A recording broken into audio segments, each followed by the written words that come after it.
الحمدللہ والصلاۃ والسلام علی رسول اللہ۔ بہت سے لوگ ایک بات کو لے کر بڑا پریشان ہوتے ہیں، اور وہ پریشانی یہ ہوتی ہے کہ وہ سوچتے ہیں کہ مجھ سے گناہ ہو جاتا ہے، پھر میں توبہ کر لیتا ہوں، لیکن اس کے بعد پھر گناہ ہو جاتا ہے، پھر توبہ کر لیتا ہوں، استغفار کرتا ہوں، لیکن پھر مجھ سے گناہ ہو جاتا ہے، تو میں کیا کروں؟ تو اس کے بارے میں یاد رکھیے کہ اس بات میں تو کوئی شک نہیں کہ توبہ کی قبولیت کی شرائط میں سے شرط ہے یہ بات کہ انسان گناہ کو چھوڑ دے، گناہ کو آئندہ نہ کرنے کا عزم کر لے، اور گناہ پر اس کو شرمندگی اور ندامت ہو۔ لیکن ایک شخص نے گناہ سے توبہ کی، یہ تینوں شرطیں اس کے اندر پوری ہو گئیں، اس نے اللہ تعالیٰ سے توبہ استغفار کیا، اللہ تعالیٰ نے اس کا گناہ بخش دیا، لیکن پھر انسان ہے، کمزور ہے، شیطان کے بہکاوے میں آ کر، اپنے نفس کے بہکاوے میں آ کر پھر اس سے گناہ ہو جاتا ہے، تو دوبارہ توبہ کرے، دوبارہ استغفار کرے، اللہ تعالیٰ دوبارہ اس کا گناہ معاف فرما دے گا۔ ایسا نہیں ہے کہ اگر دوبارہ وہ گناہ کرے گا تو پچھلی توبہ اس کی ختم ہو جائے گی، ایسا نہیں ہے۔ جتنی بار بھی کوئی گناہ کرے اور جتنی بار بھی اللہ کے حضور آ کر اپنے گناہوں کی معافی مانگے، توبہ استغفار کرے، تو اللہ تعالیٰ ہر بار اس کے گناہ کو معاف فرما دے گا۔ ایک حدیث قدسی میں آتا ہے کہ ایک بندے سے گناہ ہو جاتا ہے تو اللہ تعالیٰ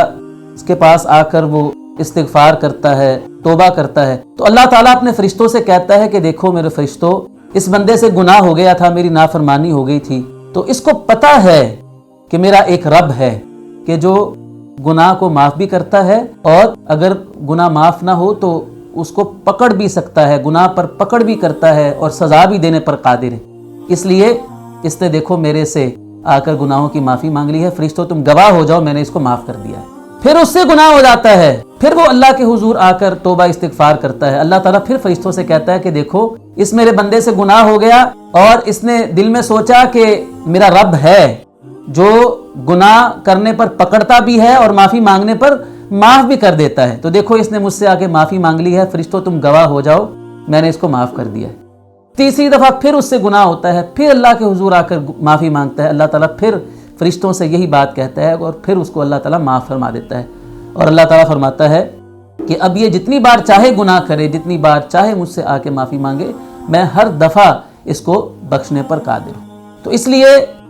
ہر وہ شخص جس سے گناہ سرزد ہو جاتا ہے، اسے اللہ کی رحمت سے کبھی مایوس نہیں ہونا چاہیے۔ جب بھی گناہ ہو،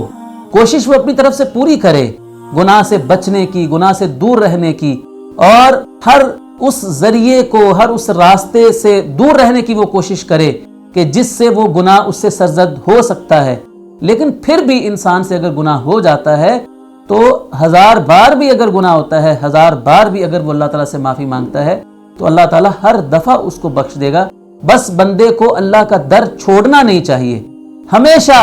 اسے اللہ تعالیٰ سے معافی مانگتے ہی رہنا چاہیے، اور اللہ تعالیٰ کو ایسے لوگ بہت پسند ہیں کہ جن سے گناہ جب ہو جاتا ہے تو وہ اللہ تعالیٰ سے توبہ استغفار کرتے ہیں۔ صحیح مسلم کی ایک حدیث میں تو یہاں تک ہے، اللہ تعالیٰ فرماتا ہے کہ اگر تم گناہ نہ کرو اور گناہ کرنے کے بعد مجھ سے بخشش نہ مانگو تو میں ایسے لوگوں کو لے آؤں جو گناہ کریں اور پھر مجھ سے استغفار۔ اس کا یہ مطلب نہیں ہے کہ اللہ تعالیٰ کو گناہ کرنے والے لوگ پسند ہیں، مطلب اس حدیث کا یہ ہے کہ اللہ تعالیٰ کو استغفار کرنے والے لوگ پسند ہیں۔ تو بندے کو ہمیشہ اللہ سے توبہ استغفار کرتے ہی رہنا چاہیے، کرتے ہی رہنا چاہیے۔ اس کا ایک فائدہ تو یہ ہوگا کہ انسان